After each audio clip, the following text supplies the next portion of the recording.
berseru kepada manusia, berserulah kepada Tuhan, karena Tuhan yang sanggup menjawab. Tema firman Tuhan adalah bagaimana kita menjaga kehidupan yang sehat ya di hadapan Tuhan juga, supaya kita boleh terus berkenan di hadapannya. Ayat firman Tuhan terambil dari Yeremia pasal 33. Saya diberi dari gereja Yeremia 33 ayat yang ke-6 saja, tetapi rasanya tidak afdol kalau kita tidak membaca dari awal, supaya kita tahu ya apa maksud dari firman yang mau disampaikan. Yeremia 33, saya ingin kita baca dari ayat yang pertama. Kalau saudara baca judul di sana, perikopnya adalah janji pemulihan keadilan Yerusalem dan Yehuda. Ayat yang pertama, baca sama-sama.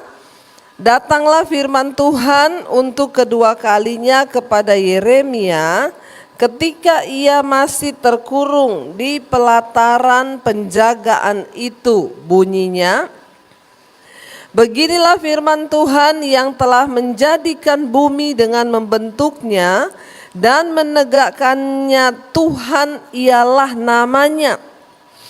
Ayat 3, berserulah kepadaku, maka aku akan menjawab engkau dan akan memberitahukan kepadamu hal-hal yang besar yang tak terpahami, yakni hal-hal yang tidak kau ketahui. Ayat 4, sebab beginilah firman Tuhan Allah Israel mengenai rumah-rumah di kota ini dan mengenai gedung-gedung istana Raja Yehuda yang dirobohkan dan dipakai terhadap tembok-tembok pengepungan dan pedang. Ayat 5, orang akan masuk pertempuran melawan orang-orang Kasdim dan kota ini akan penuh dengan bangkai-bangkai manusia yang telah kupukul mati karena murkaku dan kehangatan amarahku, sebab aku telah menyembunyikan wajahku dari kota ini oleh karena kejahatan mereka. Ayat 6, sesungguhnya aku akan mendatangkan kepada mereka kesehatan dan kesembuhan, dan aku akan menyembuhkan mereka dan akan menyingkapkan kepada mereka kesejahteraan dan keamanan yang berlimpah-limpah. Janji ini datang saudara lewat firman Tuhan kepada Yeremia. Kita tahu bersama ketika Tuhan murka terhadap Yerusalem dan Yehuda, jadi kerajaan Israel terbagi menjadi dua, ya Yerusalem dan Yehuda, utara dan selatan. Ya, mereka terus memberontak kepada Tuhan, melakukan dosa, melakukan segala hal yang tidak berkenan, sehingga murka Tuhan tercurah bagi mereka. Dan firman Tuhan berkata saudara, di sana Tuhan mengizinkan perang terjadi. Bahkan penyakit datang saudara, sehingga firman ini berkata, kalau kita lihat ayat yang ke-5 itu mengerikan. Orang-orang akan masuk pertempuran melawan orang Kasdim dan kota ini akan penuh dengan bangkai-bangkai manusia yang telah kupukul mati karena murkaku dan kehangatan amarahku, sebab aku telah menyembunyikan wajahku dari kota ini oleh karena segala kejahatan mereka. Saudara, kita tahu penyebab malapetaka di dalam hidup manusia, sakit, penyakit, segala macam hal yang tidak baik, bahkan perang, bencana itu terjadi karena satu, yaitu dosa. Dosa itu mendatangkan sesuatu yang sangat tidak baik bagi hidup manusia. Tuhan mengasihi Israel, Tuhan mengasihi Yerusalem dan Yehuda. Tetapi ketika mereka memberontak terhadap Tuhan, melakukan dosa, menyakiti hati Tuhan, tidak lagi mengikuti jalan-jalannya, tetapi mengikuti Allah-Allah lain. Dan mereka mulai hidup dalam kenajisan, percabulan, melakukan semua yang mereka mau. Tuhan murka, saudara. Ketika Tuhan murka, maka terjadilah hal-hal yang membawa malapetaka bagi manusia. Kota ini diizinkan terjadi perang. Makanya kita perlu berdoa sekarang terus buat Ukraina dan juga Rusia, saudara. Ya, saya baca berita kemarin, ya sudah ribuan saudara orang yang mati di sana. Ya, bayangkan lagi enggak apa-apa tiba-tiba ada bom datang dan lain sebagainya, para prajuritnya sudah ribuan. Ya, nggak tahu sekarang kalau sudah di atas 10.000 orang mati tanpa, ya ampun. Saya percaya semua itu bukan sejarah kebetulan terjadi. Ya, ada yang bilang Ukraina itu adalah negara Kristen, Bu, mayoritas. Bukan soal Kristennya. Ya, apakah mereka sungguh-sungguh mengasihi Tuhan? Kita pun orang yang ada di Indonesia, jangan merasa aman, saudara. Bangun kehidupan yang takut akan Tuhan. Berdirilah bagi bangsamu, berdirilah bagi kotamu. Kalau murka Tuhan terjadi, mengerikan. Ini yang terjadi bagi Yehuda dan Yerusalem. Tuhan izinkan musuh datang mengepung kota mereka. Sehingga apa yang terjadi? Bangkai-bangkai manusia bergelimpangan. Kita sudah melewati 2 tahun masa pandemi. Kita melihat, ya, ribuan orang meninggal karena virus ini, saudara. Kalau kita masih ada, itu adalah sebuah kesempatan bagi kita untuk hidup sungguh-sungguh dengan Tuhan. Jangan bermain-main lagi dengan dosa, karena manusia itu begitu. Waktu datang pandemi, semua ketakutan, cari Tuhan. Ketika sudah mulai loss, mulai biasa lagi, ya balik lagi ke kehidupan lama. Lupa lagi sama Tuhan. Ya, saya percaya semua Tuhan izinkan terjadi. Makanya ada yang bilang dulu, Bu, tengking ini virus, enggak bisa ditengking. Yang harus ditengking itu diri kita masing-masing supaya bertobat, katakan amin. Ya, jangan terus betah hidup di dalam dosa. Lalu Tuhan penuh belas kasihan. Firman Tuhan berkata tidak untuk selama-lamanya Tuhan itu murka, sebab Dia adalah Allah yang penuh dengan belas kasih. Kalaupun Dia izinkan murkanya turun, itu tujuannya cuma satu, agar manusia bertobat dan diselamatkan. Bahkan murka Tuhan pun, ya tujuannya agar membuat manusia itu diselamatkan. Di sini dikatakan ayat yang ke-6, ya, Tuhan berfirman kepada Yeremia ketika Yeremia masih di dalam penjagaan. Ayat yang ke-6 di sana dikatakan, sesungguhnya aku akan mendatangkan kepada mereka kesehatan, ya, kesembuhan. Ya, dikatakan dan aku akan menyembuhkan mereka dan akan menyingkapkan kepada mereka kesejahteraan dan keamanan yang berlimpah-limpah. Saudara tahu bagaimana keadaan sebuah negeri ketika selesai perang? Ya, itu yang tersisa luka, sakit penyakit, traumatik. Ya, sehingga manusia membutuhkan kesembuhan. Kesembuhan dari apa? Dari sakit jiwa dan juga sakit fisik. Jadi sakit itu ada 2, saudara. Ada sakit yang kelihatan, ada sakit yang tidak terlihat. Tapi sebenarnya sakit. Ya, yang pertama itu sakit fisik, itu yang pasti sudah langsung kelihatan. Ya, batuk, flu, ya. Bisa. Itu kenapa? Ya, biasa itu terjadi karena kelalaian kita sendiri. Udah tahu hujan, ya terobos kena hujan, ya lalu kita sakit. Saya kemarin flu, kenapa? Panas beberapa hari ini, saya minum es, saudara. Padahal saya itu tidak pernah minum es karena saya sangat menjaga suara saya ini aset kerajaan sorga soalnya. Kalau sampai suara saya hilang, saya nggak bisa khotbah, saudara. Nah, itu namanya saya tidak berhikmat kan.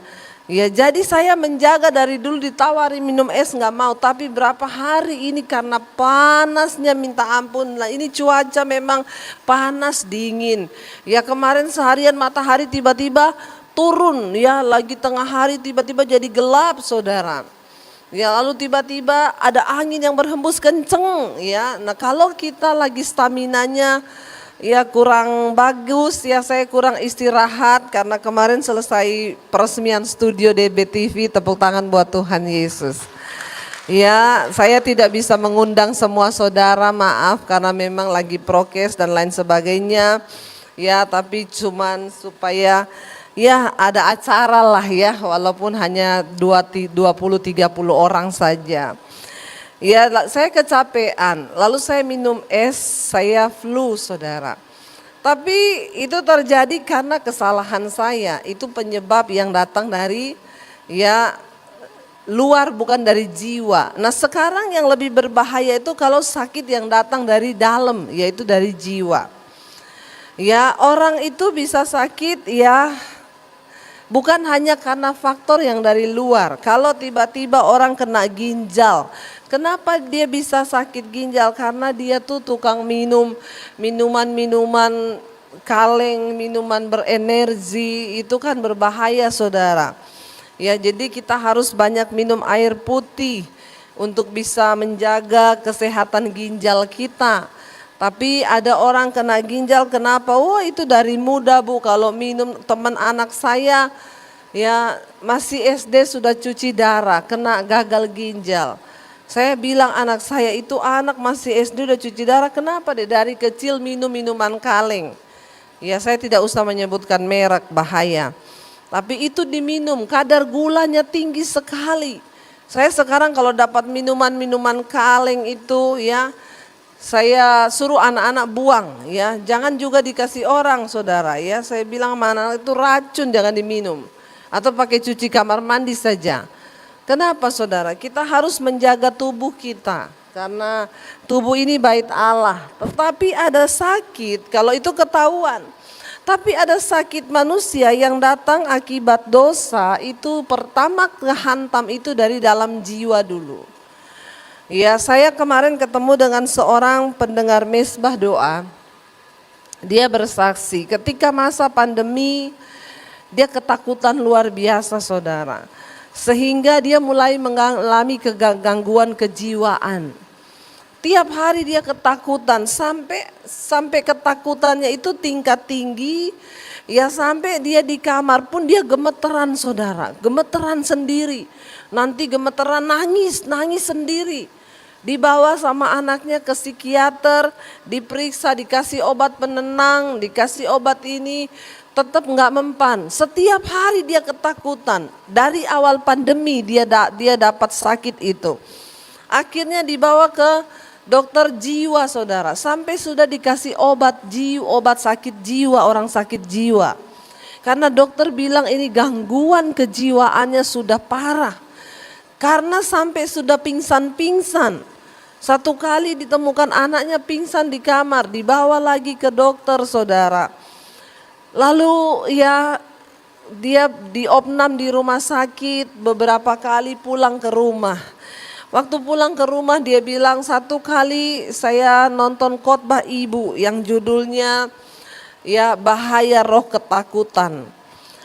Di situ saya nonton bu, dan ibu mengajarkan di sana supaya kita memperkatakan kepada diri sendiri, jangan takut hai jiwaku, pujilah Tuhan hai jiwaku, sebab Tuhan tidak memberikan kepadaku roh ketakutan. Dia mulai memperkatakan firman saudara. Dia bilang setiap hari bu, kalau saya mulai gemeteran, saya mulai datang roh ketakutan itu mau menyerang saya perkatakan semua firman. Roh yang ada padaku lebih besar dari segala roh yang ada dalam dunia ini. Karena saya selalu bilang, dia bilang benar itu yang Ibu Debbie bilang. Tidak ada dokter hebat, enggak ada pendeta hebat, enggak ada psikiater yang hebat. Yang ada itu Tuhan yang hebat dengan imanmu yang luar biasa. Lalu dia bilang dia mulai memperkatakan, saudara bisa bayangkan, sudah berbolak-balik opnam di rumah sakit, sudah minum obat penenang, obat syaraf untuk jiwa. Sembuh hanya dengan memperkatakan firman Tuhan. Akhirnya dia mengalami kesembuhan. Sedikit lagi gila loh. Dokter bilang ini sedikit lagi gila loh. Mamahmu ini gila ini kalau begini terus. Karena obat dari dokter itu tidak menyembuhkan, hanya menenangkan syarafnya. Peperangan itu roh, ini yang saya bilang ada sakit yang datang dari sesuatu yang tadinya itu dari jiwa kita, lalu dimasukin iblis, saudara. Roh ketakutan itu menyerang terus. Nah, tetapi di sini firman Tuhan berkata, kalau kita lihat ya bagaimana kesembuhan ini bisa terjadi. Bagaimana kita bisa mengalami janji ini, aku akan mendatangkan kepada mereka kesehatan, kesembuhan, aku akan menyembuhkan mereka dan menyingkapkan kepada mereka ya kesejahteraan dan keamanan yang berlimpah-limpah. Siapa yang mau mengalami ini? Kita semua mau ya saudara. Kita mau dong mengalami kesejahteraan yang berlimpah-limpah. Masa hidup kurang terus, amin. Tapi kadang serba salah saudara, waktu kita miskin, saya ini mengalami dua fase di dalam pengiringan saya pada Tuhan. Saya pernah merasakan yang namanya miskin banget, gak punya apa-apa. Tidak punya uang 1 sen pun, gak punya orang yang bisa saya sandarkan harapan saya. Itu saya pernah mengalami di dalam mengikut Tuhan, dua fase saya alami. Saya pernah mengalami yang namanya miskin, gak punya uang. Sampai makan aja saya nunut sama orang. Saya pernah merasakan itu ketika saya harus mengikut Tuhan, meninggalkan keluarga saya, membayar harga. Ya, lalu dalam pelayanan mulai melayani menikah, saya merasakan yang mana mau bayar kontrakan gak punya uang. Saya pernah ngontrak. Saya pernah ngekos, saya pernah merasakan hal-hal yang orang lain juga rasakan. Di dalam pelayanan ketika nggak punya uang, saya harus bayar cicilan rumah, cicilan ini. Lalu saya terdesak untuk bayar, nggak punya uang, saya gesek kredit card. Saya terjebak utang, dikejar debt collector, pernah saya alami. Ketika orang mendengar itu tuh pendeta dikejar debt collector, omongannya apa? Pendeta kurang doa, kurang berharap sama Tuhan, sampai harus pakai kredit card. Itu omongan orang, omongan keluarga, omongan saudara, omongan jemaat. Waktu Tuhan menggenapi janjinya dalam hidup kita, ini terjadi. Dia katakan, aku memberkati engkau, menyingkapkan kesejahteraan, keamanan yang berlimpah-limpah. Omongan orang juga bagus? Kagak. Tetap. Ya, pendeta duniawi, sudah kaya, punya fasilitas, tetap. Kadang-kadang kita bingung ya saudara dengan manusia, tapi ya itulah, gak usah dengar omongan orang. Dengar saja omongan Tuhan. Kita susah diomongin, gak berdoa, gak ada mengandalkan Tuhan, makanya hidupnya susah. Waktu kita diberkati berlimpah-limpah, omongannya apa? Kaya gak mau bantu orang. Punya keluarga kaya gak ada gunanya. Ya, tapi ya itulah manusia. Kalau kita ngikuti yang begitu-begitu, ya kita nih stres sendiri. Waktu susah diomongin bersyukur aja, amin. Waktu kaya diomongin bersyukur aja. Hubungan kita pribadi dengan siapa? Tuhan. Alami janji Tuhan di dalam hidupmu. Sebelum ini terjadi, Tuhan berkata, aku akan memberikan engkau kesembuhan, kesejahteraan, bahkan akan menyingkapkan kepadamu kesejahteraan yang berlimpah-limpah. Coba kita lihat ayat 3, ini harus terjadi dulu dalam hidup kita. Ayat yang ketiga firman Tuhan berkata di sana apa? Kita baca sama-sama 1, 2, 3. berserulah kepadaku, maka aku akan menjawab engkau dan akan memberitahukan kepadamu hal-hal yang besar yang tidak terpahami, yakni hal-hal yang tidak engkau ketahui. Wow, enggak saudara? Wow. Kuncinya supaya kita mengalami kesembuhan, kesejahteraan adalah berseru kepada Tuhan. Jangan berseru kepada manusia. Jangan berseru kepada saudaramu sekaya apapun dia. Jangan pernah mengandalkan manusia. Karena firman Tuhan berkata, terkutuklah orang yang mengandalkan manusia. Jangan taruh harapanmu kepada keluargamu sekalipun dia kaya raya. Jangan taruh harapanmu kepada saudaramu sekalipun dia memiliki harta yang berlimpah, karena engkau akan kecewa. Tapi taruh dan berserulah kepada nama Tuhan. Kenapa seringkali kita tidak melihat jawaban doa? Kenapa seringkali kita tidak melihat hal-hal besar yang sudah Tuhan janjikan kepada kita? Karena kita sukanya berseru kepada orang. Duduk di kaki Tuhan, saudara. Andalkan Tuhan dan berserulah kepada Tuhan. Balik ke Yeremia tadi ayat yang ketiga nih, ayat firmannya terkutuk oleh mengandalkan manusia. Ya, ayat yang ketiga tadi dikatakan berserulah kepadaku. Jangan berseru kepada orang lain, jangan berseru kepada saudaramu, jangan minta tolong kepada siapapun, minta tolonglah kepada Tuhan. Saya sudah membuktikan dan mengalami ini. Di tengah kesusahan pun saya tidak pernah datang kepada teman saya yang kaya raya.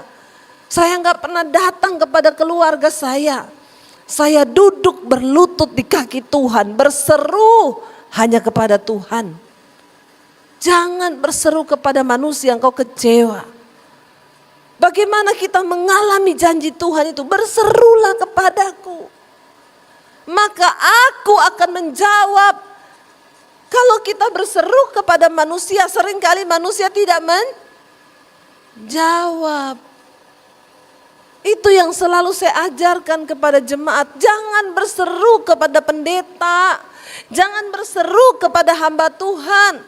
Jangan berseru kepada manusia, berserulah kepada Tuhan. Karena Tuhan yang sanggup menjawab. Kenapa saudara Tuhan suruh kita berseru kepadanya?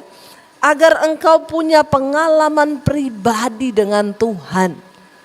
Karena kekristenan itu berbicara tentang hubungan pribadi kita dengan Tuhan. Bukan soal engkau dengar kesaksian orang.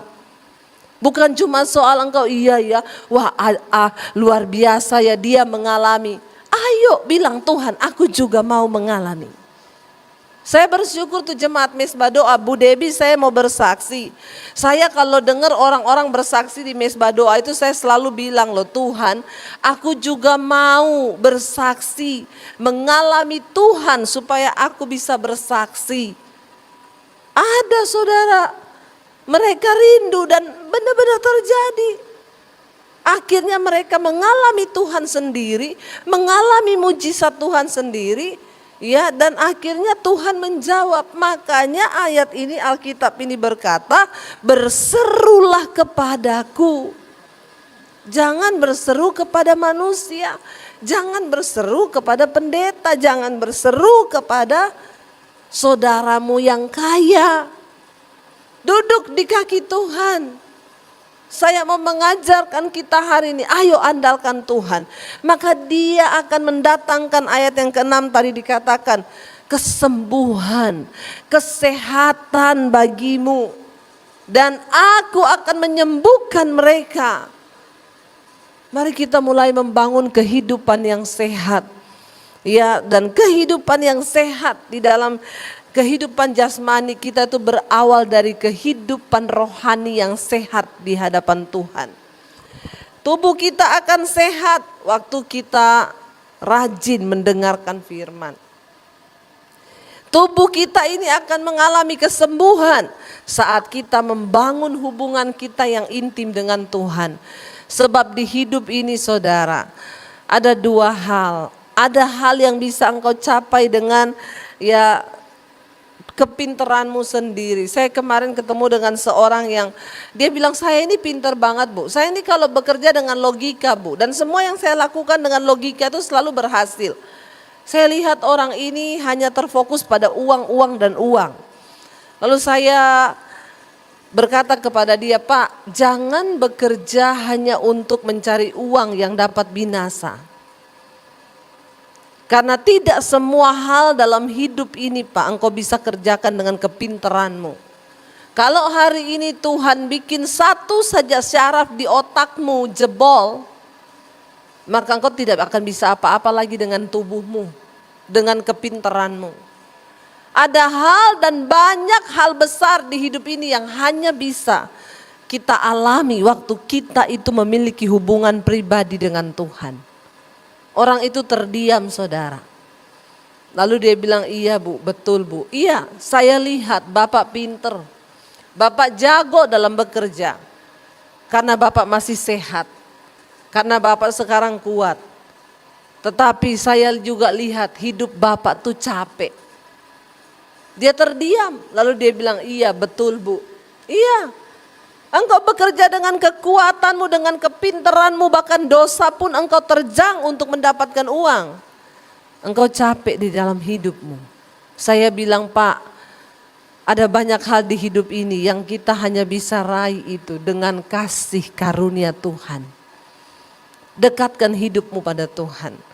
Bangun hubunganmu dengan Tuhan. Berserulah kepadaku, kata Tuhan. Datang di kaki Tuhan. Apa arti kata berseru? Datang di kaki Tuhan. Andalkan Dia dalam segala lakumu. Maka Dia akan membuat semua yang kau lakukan itu berhasil. Keadaan perang terjadi di Yerusalem dan Yehuda sehingga keadaan kota mereka hancur lebur. Hanya mayat-mayat bergelimpangan yang tersisa.